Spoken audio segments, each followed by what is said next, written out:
আমার ছেলেবেলার স্মৃতি নিয়ে এই কবিতার নাম ছেলেবেলার স্মৃতি।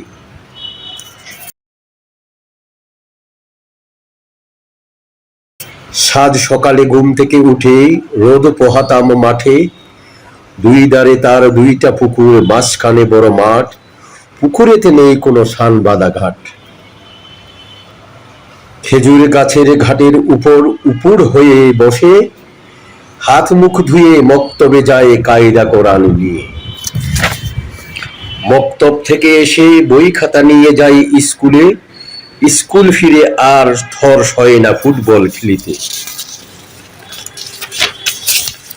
খেলা শেষে যাই পুকুর ঘাটে, সন্ধ্যার উঠিনি মতে, বই খাতা নিয়ে বসিতে হইবে বাধা ধরা নিয়মে। অপেক্ষা করিতাম কবে আসিবে রবিবার, সাপ্তাহিক ছুটি কি যে আনন্দ না পারিতাম সহিবার। সকালে উঠে খুঁজিতাম সেদিন গাছে পাখির ছানা, একের পর এক বাগানের সব গাছে দিতাম মোরা হানা।